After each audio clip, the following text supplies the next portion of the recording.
So about a week ago, I saw this video in my feed titled Nerfing Every Smash Ultimate Character by Mockrocktalk. And while I myself am not that interested in Smash, I thought this was a really interesting concept. So I thought, how about I do this for Splatoon 3? So I guess shout out to Mockrocktalk for the inspiration for this video. Quick disclaimer, I am not a competitive player and don't have the best understanding of the game. But I feel like I have enough understanding of the game to make somewhat reasonable choices for buffs. And I would like to mention that some of these changes will be minor because, well, I can't think of a single thing I want buffed about something like the Splash-O-Matic. But some changes will be a lot bigger. Now, I also want to keep the identity of these weapons that I'm buffing, so I'm not going to remove something like the 96 Gals RNG. So here I have made a tier list based on what weapons I think should be buffed. Also, if you have a buff idea for a weapon, I'd love to hear it in the comments. So, let's start off with the weapons that could definitely use a buff. The Gootuber will be receiving a damage buff, allowing it to partial charge people with half a charge, and on top of that, I'm giving it a range buff. The Bamboo will take a simple ink efficiency buff to allow it to be a presence on the map for longer, without destroying your ink tank. The 96 Gal, I am giving a big painting buff. And I know I said I wouldn't do this 15 seconds ago, but also an RNG buff, but only slightly. This will allow 96 to really lean into the support/slayer role a bit more. Now all three Brellas will be receiving a damage buff to make their 1, 2, and 3 shot respectively more consistent. Also, regular Brella and Tenebrella's ink efficiency will be greatly increased for using the shield. As to allow not only Brella to be easier to use, but another thing this helps with Brellas is increasing kit diversity. So in the future, Brellas could have something like a bomb. The Splattershot Pro will now have barely more range than the Squeezer, making it stand out more compared to other long-range shooters. For both of the stringers, we're going to be taking some inspiration from the Bloblobber. You see, the Bloblobber, when it lobs a blob, the leading blob paints a trail, whereas the other three only paint where they bounce. That was really hard to say, even though I did it on first take. This same effect will be given to the stringer's middle arrow, to allow additional mobility and paint. The L3 will be made much more like the other semi-automatics and receive perfect jump RNG. And it will also become a lightweight weapon because the L literally stands for light. I'm not kidding, the light version of the H3. And yet L3 is still not a lightweight weapon. The Dynamo is very easy to buff, just buff its paint a lot and buff its damage. Maybe not as much as this, like definitely not as much as this, but at least make it better. For both of the Slayer Rollers, we are increasing the minimum damage dealt by all attacks by 10, giving them just the slightest bit more range for one-shots. The Dually Squelchers are going to get a very slight ink efficiency buff to its dodge rolls, reverting a change made in Splatoon 2. The Gloogadoolies will receive a damage buff that allows them to combo a regular firing mode shot with a dodge roll shot, and slightly improve its fall-off damage. Both of the Scoped Chargers will be receiving a slight range buff, which if you don't know already, Scopes already have a slight bit more range than their unscoped counterparts, but it's not by much. For these next weapons, they sure could take a buff, I guess, but they probably don't really need it.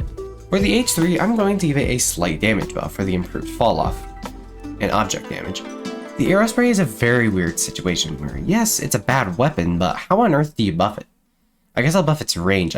It's kind of the same story for the Clash Blaster, so it will receive a painting buff. The Dapple's dodge rolls will go just a little bit further to help close the gap. And Range Blaster, my main weapon, I'll be increasing its shot velocity just by a little bit. Luna's also kind of a weird weapon to buff because I can't think of anything I would think would be reasonable to buff about it. So I'm going to buff its blast radius. For Slosher, the trail that you paint, this middle line right here, is going to get a little wider. For the entire Splatonic class, now they actually work with run speed, and then for specifically Wiper will be slightly faster to charge, and for Stamper, which is another one of my main weapons by the way, will receive a tiny ink efficiency buff to let it zipcast for longer.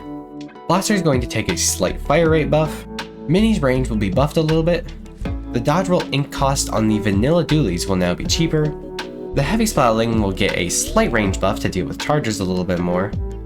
For the Octobrush, I'm going to give it the permanent ink res effect, just like its little brother, the Ink Brush, which it's kind of strange why this isn't already a thing. Splat Charger is going to be slightly more ink efficient, and the Squiffer is going to paint slightly more, to lean into that support playstyle.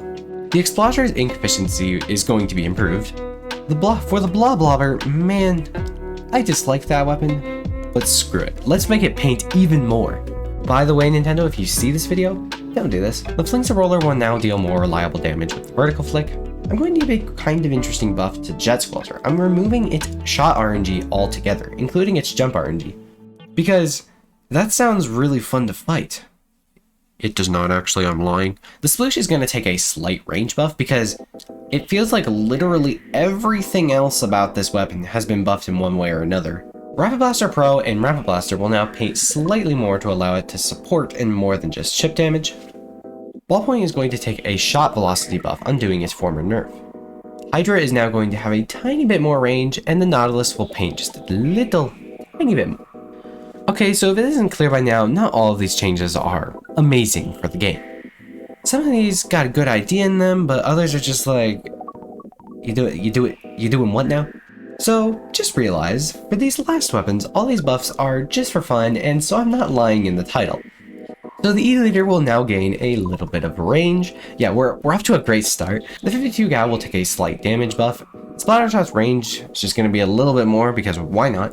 The Splashers are going to paint some more, because I cannot think of anything else I want buffed about the Splash. And while we're at buffing weapons that don't need buffs, Machine's hitbox will be slightly bigger. Again, Nintendo, I am begging you, please, do not do this. Squeezer, which is already a insane main weapon, is going to get a slight ink efficiency buff. Which works, I guess, but Nintendo, just don't. This weapon doesn't need to be any better.